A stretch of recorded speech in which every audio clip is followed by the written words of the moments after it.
This week, we say goodbye and thank you to an old era and welcome in a new chapter in the history of Burnley Football Club. This is the No Nay Never podcast.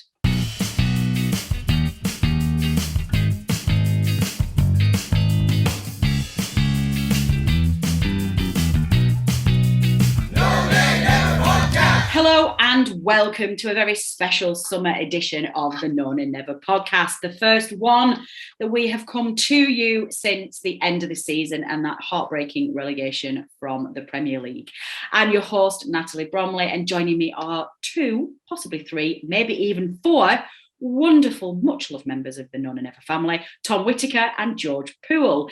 We've also got producer Matt lurking in the background, who's going to be doing a live edit, but I think you're probably going to get him to come on and say a few words at some point, as much as he's smirking at me at the screen and saying no. And at some point when he's had his tea, Rich Steele is also joining us.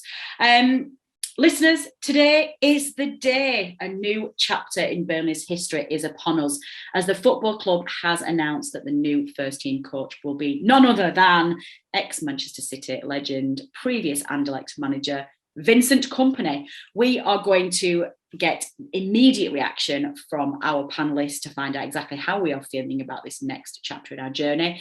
And to kick us off, I'm going to go straight to my favourite, as always, Tom Whittaker. Just let's dive straight in here. Let's not waste any time. Vincent Kompany, manager, go. Yeah, I feel like you should have gone to George first. Maybe you're building up, because I don't think I'm as excited as everybody else seems to be honest. But I'm not downhearted about it by any means. It's interesting. It's a real kind of shift from what we've been used to. Obviously, anything was going to be kind of new and exciting after so long with the same manager. First foreign-born coach that we've had, so that's quite interesting. A different style, although this. Having said that, I mean, I'll be honest and hold my hands up, and this is why I'm not getting too excited about it. I don't really know what to expect. I've heard that he plays 4-4-2, but then it's like slow passing. But will he do that here? Has he got the players to do that here? Will he be bringing in the players to do that? There's so many unknowns at the minute. We've got the bare bones of a squad with the amount of people released before we start bringing people in. And probably my excitement will grow a little bit when we see what kind of players he's targeting, what kind of backing he's going to get. I think it's going to increase our sort of media profile a little bit, probably make us a bit more of an attractive target for the loan market, things like that. A lot of teams down the years who've been promoted from the Championship have used that really, really cleverly.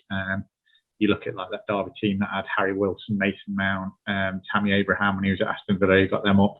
So if there's one or two players like that in the Man City academy, then that'll be worth its weight in gold.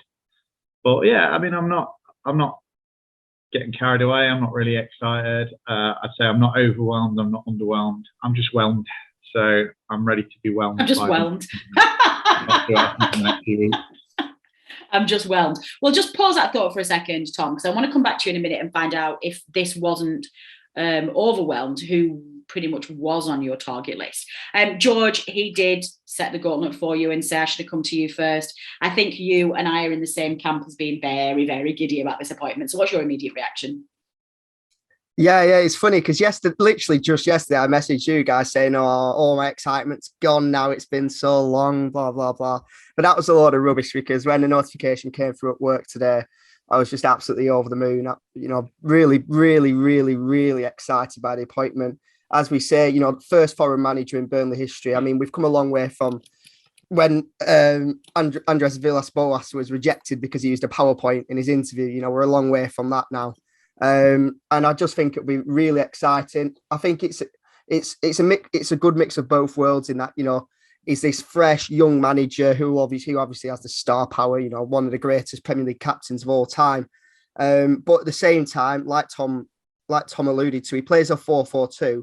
Now, it's not exactly a dashboard. We'll probably go on and talk about it a bit later. It is a lot different style, and there's some good articles online about it, but it all seems very exciting. He likes to blend young players through, and I think Natalie, as you'll probably be buzzing with, it's a completely new era this summer. I mean, we've got a lot of players outgoing. We'll have a lot of players coming in, and it's just a big old reset. And I can't think of many more managers that I'd be more excited about going on a journey, you know, up the Football League, hopefully as champions this year, and then, you know, building on that in the Premier League, not to get ahead of myself. Yeah, I've got to say, listeners, just to give you a little bit of a snapshot to what life is like at None and Never HQ, trying to catch up with and keep a lid on George Poole's fluctuating emotions is a full-time job, and is one that is, honestly, it's not even funny. He goes from like the most giddy, ridiculous adrenaline rushes to the lowest down swings I've ever seen in my life. And half the time, George, I'm not being funny, I'm just zone out of half your messages sometimes because I never know which one you're going to wake up to. Well, as promised in my tantalising tease at the beginning of this episode, we are indeed joined by Rich Steele, who is joining us fully clad in Burnley shirt, eating crisps. Not only crisps, listeners, skips. The crisp of champions from his sofa. Rich, you haven't missed much. We've only just started. We were just talking about immediate reaction to Kompany. We've got Tom, who isn't overwhelmed or underwhelmed, he's just whelmed. We've got George, who's giddy as a kipper. I'm probably in Camp George. Have you got some balance here, or do you fall into one of those? Yeah, so evening, everyone. I hope we're well. Can we hear me okay? Sorry, Matt. Yeah, you're all good. I'm just trying these on tonight because it was really crackly last time. So, yeah, but evening, you're welcome, everyone. listeners. Yeah, just finished my tea and on with my skips after a long day at work. But I'm really excited by the news personally. I think once the Kompany news initially broke out and we got relegated, I thought we'd actually have no chance of getting him. So I think to get him in the team into the club's really exciting. As George mentioned there, he's going to bring a new style, which is something I'm really looking forward to. I think he's proven at Anderlecht he can go in and maybe work on not a massive budget, bring young players through, which is something obviously Alan Pace wants. But at the same time, of course, it's a little bit of a gamble. You know, he's not managed in the Championship, never played in the Championship before. It is a different, you know, kettle of fish to what the Jupiler League is like in Belgium. And ultimately, we've got to get the players in. You know, it's no good having Vincent Kompany, Pep Guardiola, Jurgen Klopp. You know, we do need a lot of players in. But at the same time, I'm quite a sentimental person, really. And you know, seeing Ben Mee going and quite a lot of the older players going, including the manager, has been quite sad for me, actually. You know, because that era was just absolutely fantastic. But I think with this announcement now, I'm really looking forward to the new era, looking forward to seeing pre-season, seeing who we're linked with. You know, and fingers crossed, it's going to be an exciting times. I think there's two things that Alan Pace wants, is to get a better style of football, which obviously I think we will have, and is to make Burnley more commercially viable, you know, to the wider public. And I think Kompany ticks the boxes, but ultimately we've still got to get the players into the club. But listen, so just go, good, let's go for it. You know, and let's have a new era at Turf Moor because it's been a while. Yeah, definitely, and I think that's very much where I'm coming from with my excitement about this. I think you can have both, and I said this when Dyche got sacked, you know, a couple of months ago now. You don't have to sit here and just forget everything that Dyche did and forget that incredible decade that we had at the club. It's a really important part of our history, and Dyche quite rightly takes his place as our most successful modern manager and an absolute legend of the club. But you can enjoy all of that and you can appreciate all of that, but at the same time recognise that particular era for me had gone very tired, and the style of football was no longer effective, and we weren't able to attract the players that we wanted to because of the reputation that we had. And I was really, really ready, exactly what Rich just touched on there, for a completely different style. Tom, I think one of the things that we talked about just before we came on air was about the other challenges to Kompany's job, so who else we could have possibly got in there. And I think one of the things for me is that I think as a club, we need to be aware of where we sit in the media and where we sit amongst footballing reporting, I guess is probably not the right word for it, but we have an image that we were perhaps unfairly given, which I then think Dyche maybe cottoned onto and reinforced. And that's then almost become a parody of what we are as a club. And what I'm looking for a new appointment is the ability for Burnley to still be an old historic club that's got very close ties to the community, but is appropriate for 2022 and plays that modern football. I mean, you said earlier on that Kompany, you weren't particularly overwhelmed with that. Who else do you think could have delivered that rebrand? Yeah, I mean, it depends how much you were looking at a rebrand as the primary kind of goal of the new manager. I mean, for myself, I didn't think there was too much wrong. Obviously, I'm not saying we should have kept Dyche necessarily, that we would have stayed up with Dyche in charge, but there's the chant, no one likes us, we don't care. I don't particularly care if the media like us or if other fans like us. I know it's important to Alan Pace, but it doesn't really bother me. I used to like Sean Dyche. I used to quite like the football we played, to be honest. I've never been a big fan of the old pass it sideways for 20 minutes around the centre half like Arsenal come and do every time we play them. So for me, the priority for a new manager would have been making sure we get back up. I think that's really important for the short term and the long term future of the club financially, with the way that the takeover has been done. I'm sure probably Alan Pace would say that's quite high up on his list of priorities as well. I think you're taking a bit of a gamble if you appoint someone like the Kompany. I mean, I'm not saying we've got no chance with him. We might sit here in 9 months going straight back up and thinking, what a brilliant appointment that was, because it's ticked that box and it's ticked these other media boxes, etc. as well. But I would have been more excited, I think, if we'd have got someone who's kind of been there, done it, proven promotion winner, someone like a Chris Wilder, as an example. I mean, I don't know whether he would have necessarily left Middlesbrough and come to Burnley. But someone like in that mould, I think that would have got me a bit more excited, because it's a safe pair of hands. It's someone where you think if you give them a decent budget, you can be reasonably confident that you're going to finish in the top six. Now, there's not that many of them out there. Obviously, we sat one last year and he's not going to come back. And somebody old breed, someone like a Neil Warnock, I wouldn't have been that excited if we'd have got him. I think maybe his day's done now. It's not a massive long list. But for me, that's what I'd have got more excited about that. But I'm not opposed to Kompany by any means. I don't want to seem like I'm putting a downer on it or anything like that. It'll be interesting. But if you'd asked me if you just offered me Wilder or Kompany, who would I have picked? I'd have had Wilder all day. Yeah, no, I think that's really, and one of the reasons why I came to you on that, Tom, is that I want to get some balance here. And I think Burnley fans, and I'm one of the worst for this, can get massively carried away on both sides of the spectrum. We can lose a game and feel like it's the end of the world. We can win a game and just get giddy. And there's a tendency among Burnley fans, because it's such a glamorous appointment for us and it's quite out of character for Burnley. I've just got ridiculously excited by this appointment, and it's good to get somebody to put our feet on the ground and say, well, look, hang on a minute, guys, he isn't championship proven, he is quite junior at the moment in his managerial career, so let's not get carried away with ourselves here. Getting carried away with ourselves is absolutely not the way to introduce George Poole back into this conversation, because that is what he does best. But George, joking aside, please don't be putting Neil Warnock in our chat while we're trying to put this on air, because that's not a thing. I guess from a player's perspective, obviously, we touched on this a little moment ago, in that the sadness, and I feel very sad about this, the end of the outgoing era, is the loss of some really key players for us who've been such a massive part of our journey. The Holy Trinity at the back, for me, is the worst. I'm going to miss those three, assuming that Pope is going to go as well. Where do you think Kompany should be looking in terms of the transfer market? I'm not talking about positions here. I'm talking about where he gets those players from, bearing in mind we don't yet know what our budget is going to be. Well, he needs to look at numbers, doesn't he? Really, I mean, first things first, we've got an absolutely tiny, threadbare squad that we've been left with as it stands. Due to the return list that we'll obviously talk about.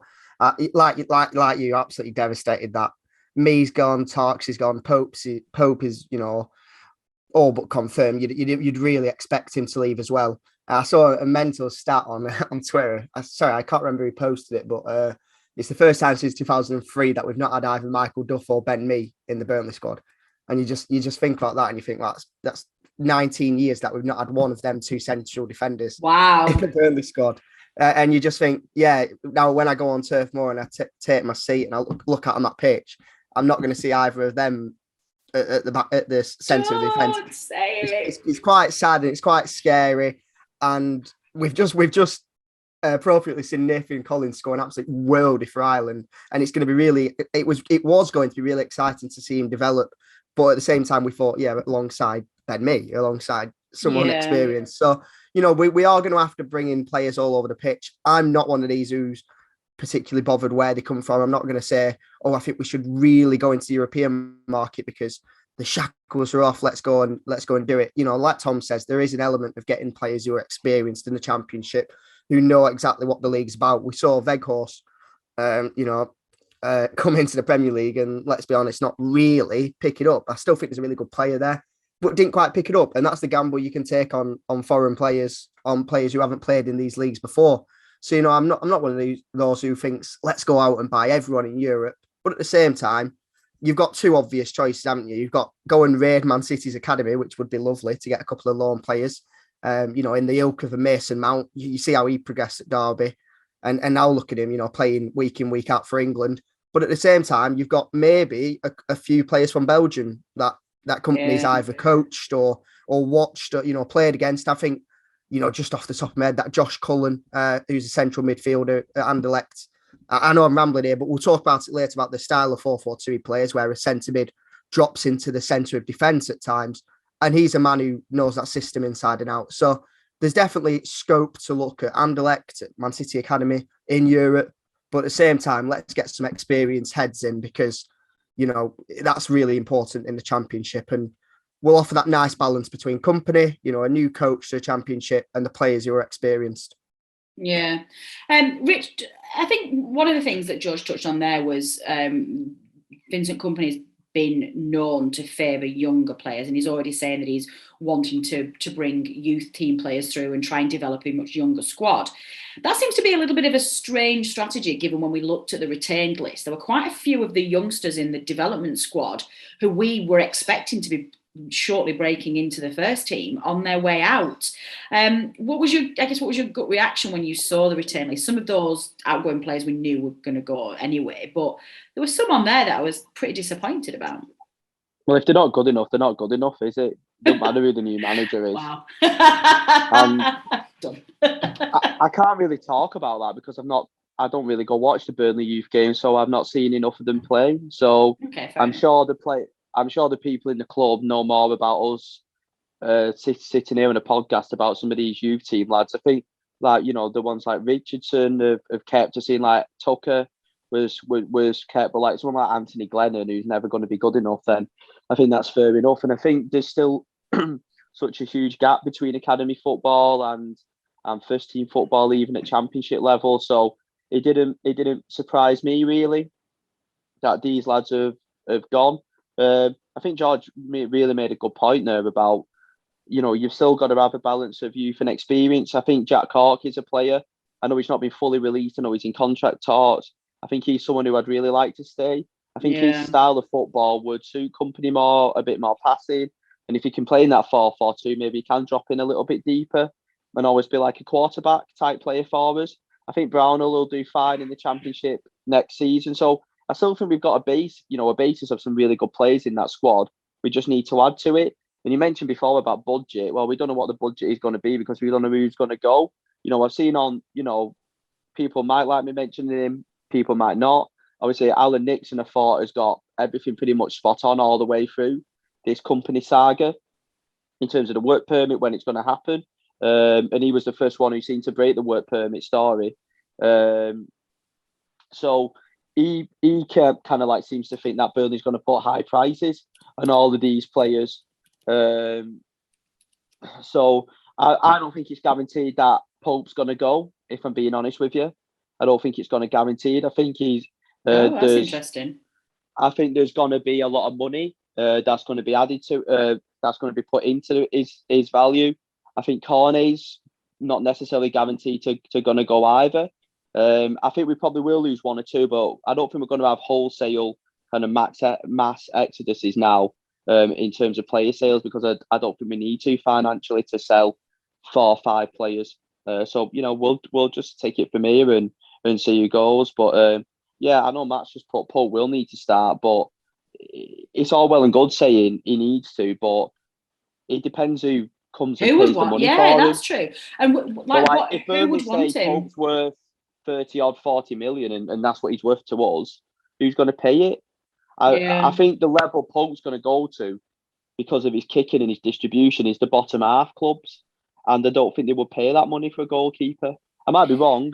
I think that's really good. I think I've heard some rumours somewhere that West Ham were maybe looking at him. Fabianski, is it, who's looking to retire? But I just don't. West Ham are pushing, and they're pushing for those European slots and for Champions League as well, if they can. That's their ambition. And Pope, to me, feels too at the older end of the spectrum. That's the sort of that end of his career for them to get him.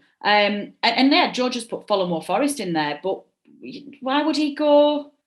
I don't know. And I think to be honest, at the moment, I think Pope is so well respected in the England setup, and Southgate clearly likes him. Do we really think that he has to play in the Premier League to be considered for England? I'm not entirely sure he does. I think he could still make a push for it. I don't know. I think he'll be third choice no matter what. Exactly. Even if he's in a Premier League. Yeah. So why not stay with a club he knows? And I know I completely agree. It's a case of him staying. I think he will go. But it's a case of people have still got to bid the money that Burnley think he's worth. So to me, how much is Pope's worth such a lot to Burnley? So they might just say, right, stay for a year, try and get us back promoted, and then we'll go from there. So I think it's going to be really interesting, but I think our budget really does. I don't think he has, Matt, from what I've seen. I don't think he has a release clause. It would have been kind of. I might be wrong, but listen, everyone's commenting when I'm trying to speak. It's really distracting. Sorry. You're making good points though, Rich. So you're getting us all engaged. We're all like firing in the chat box because you're making good points. Take it as a compliment. Sorry, Rich. Tom, let's bring you back in just to add on to that. The main two signings or re-signings that we've known about for some time now are both up front, with both Ashley Barnes and Jay. Jay was offered a new contract, and we understand that Ashley Barnes has triggered his own option to extend a contract, so we didn't have much choice in that. Even at Championship level, we do feel a little light up front, don't we? And I do wonder what we think we're going to need in terms of Championship, particularly if Kompany does come and play this 4-4-2 that we expect him to. I'm not entirely sure what our identity of our strike force is from a Championship perspective. Yeah, I think a lot depends on when Vidra's back as well. I've heard that he's making better than expected progress on the injury that he's got, but you'd still think he's going to be out until probably at least Christmas, I would have thought. I think someone in the sort of Andre Gray mould would be what we'd need. Someone who's quick. Oh God, no! Don't get him back. Someone maybe with a better first touch than Andre Gray, if we're asking for that. And I'm not suggesting we go and sign him, Andre Gray himself, by the way, but. That's what we need. I think obviously you've got Barnes, who's a bit of a lump. Rodriguez, I think his best days are behind him, to be honest. I think we said on the podcast prior, it was all right giving him a new contract. You keep maybe one or the other, so you're not having to completely overhaul it. But I'm a bit disappointed that Barnes has re-signed, to be honest. I don't think he's good enough for the Championship, let alone the Prem. Maybe you'll surprise me, but I'm hoping, that's a priority position, really. That it can really make the difference. We saw that the season we went back up, and obviously the last time we got promoted as well. Danny Ings and then Andre Gray, two of the best players in the division in both them seasons, and we wouldn't have gone up without those goals. So we need someone in that mould. We need to break the bank, I think, a little bit for someone, young, pace, I think, is a must. Good feet, and probably be looking at a bit of resale value as well. We've done good business with Ings and Gray, and we should be able to use that as a model and say, look what happened in the last two centre forwards who fired us to promotion. They got big money moves, and they won't have to work again when they've retired. So that should be a good incentive for any young upcoming striker out there. I've heard his link with Scott Twine before. I think he's more of a number 10 than a number 9, but he might be an interesting signing. I saw him play for MK this season, and he does look a good player. He could probably adapt to the level. Don't come to me with names because I'm not. No, I'm not, really I'm not either. that, that's the model of the sort of player I'd like us to bring in. Maybe there's someone at Anderlecht who fits the bill, or some other young talent on the continent that Kompany's aware of, or someone in Man City's academy maybe. Yeah, I think that's fair. I think it's a little bit of. I think what we've said here is that we just simply don't know yet. We don't know what our budget is. We don't know who Kompany's connections are. He's going to spend a couple of weeks getting his backroom staff in place, getting to know what we've got there. And to be honest, there's a lot of places that we need cover for. As you was talking then, Tom, it suddenly occurred to me that our wingers are also quite painfully short as well, assuming that we keep hold of Dwight, which is not in any way a certainty either. Lennon's gone. I keep forgetting we've got JBG who can play on the right, but is made of glass. So, we don't know if we can rely on him for a full season. Kompany, we assume, will probably go as well. We've got a stable central midfield of I think Westwood, Cork and Brownhill can do a really good job in the Championship. I'm concerned I'd be looking to bring in another midfielder in January, because I don't want to be starting the Premier League season the week after with just those three, because we're straight back to where we are now. But from a Championship perspective, those three excite me. I think they'll do a really good job. But both wings, from an attacking perspective, and up front, yeah. And of course, now we've got a massive overhaul of defence as well.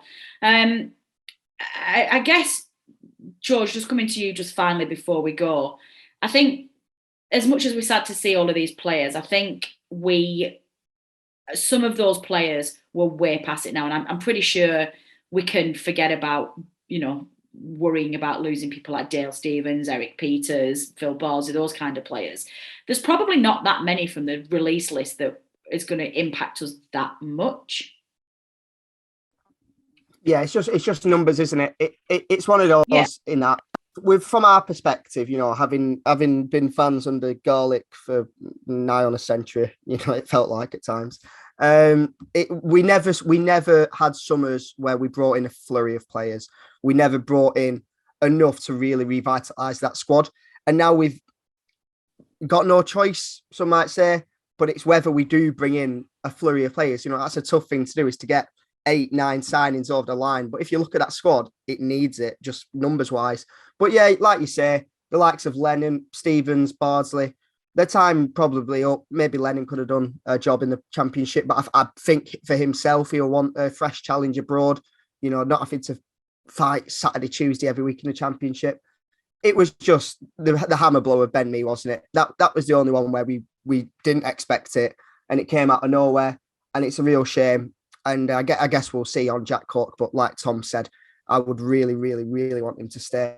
Yeah, me too. But yeah. we're gonna have to refresh this summer. There's going to be a flurry of signings brought in, fingers crossed. And I think our podcast, when we're previewing the season, come nearer the end of July, will be a lot more informative, and we'll have a lot. Yeah, exactly. We'll have a clearer head. Exactly. Yeah, we're going to wrap this up here, listeners, actually, because I think we just wanted to have a shortish podcast just to get back into your inboxes, but also give an immediate reaction to Kompany. There's not an awful lot more to discuss at the moment, and I don't necessarily want to dwell on relegation just yet. We'll dissect as we get a few more incomings, but I'm going to leave our panel with a little bit of a challenge. The Kompany years, the new era, in 3 words. How do you feel about Burnley, the Kompany years? Tom? I'm assuming I can't use whelmed. Yes, you can. I think all I'm going to say is get us promoted. Just get us promoted. That's I love it. Oh, look at that. George is crying in the screen. You've nicked his lines. Rich, 3 words. Leader, inspirational, and I love it. Stylish. Yes, I love it, Rich Steele. I love it.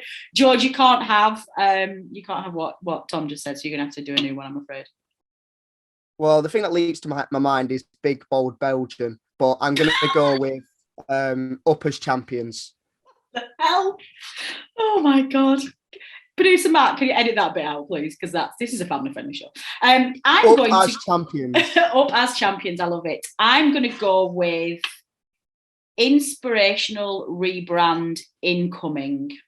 Now, before we go, do we think we can coax producer Matt, who's been lurking in the background, to come off mute and give us his 3 words? Oh, he's thinking about it. He's thinking. Oh, Wait and see. yes, I love it. We've waited for an entire podcast and Matt comes on with wait and see. Listeners, we're going to wrap that up for now, but we're going to be back with you in a couple of weeks. We're going to keep an eye on initial company news, transfers, rumours, all sorts of things. We are going to look at the finances as well, because obviously we know that we've had these Armageddon headlines across the press about Burnley having to pay back 65 million. As it turns out, it was 15 million. So we're going to have a look at that when we've got a bit more information and report on that. We're going to look at what happened towards the end of the season and what our fixtures are going to be. So stay tuned, because a new season of, albeit championship, but a new season of the None and Never podcast will be with us soon. And good news for you is there'll be more episodes because there's more games. But we will be with you next season to hold your hand and to welcome in this new era. My thanks as ever go to everybody who has contributed to this podcast, to my colleagues Tom, George and Rich, who've given up their time tonight to give their immediate reaction to the Vincent Kompany news, to producer Matt as ever for live editing this, which has been very impressive tonight, and for his pearls of wisdom at the end. Finally, as ever, to you, our listeners, for downloading and listening to this episode. Your support is very much appreciated, and we would not be here without you.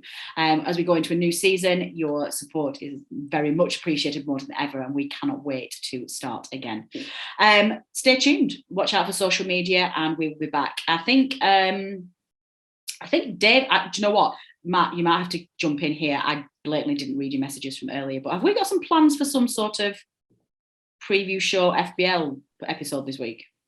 Yeah, so to wrap up the other side of things, we need to crown our FPL No Name Never FPL League champion and the Excellent. No Name Never FPL Cup winner. And I don't know if there's anything else there. We're also going to run this week a very brief alternative awards, which you will find on Twitter. They're just a simple Twitter polls, 4 or 5 categories, just to kind of sum up your thoughts on last season, and we'll announce the results of that in that episode. So that will be out towards the end of the week, I think. Excellent. I shall go and read all of your many messages that you've sent me about that today. See, this is the benefit of having producer Matt on. He can mop up the admin that I've failed to do so. So there you go, listeners. Lots to look forward to. Do take care of yourselves in the meantime. This has been the None and Never podcast. Until next time.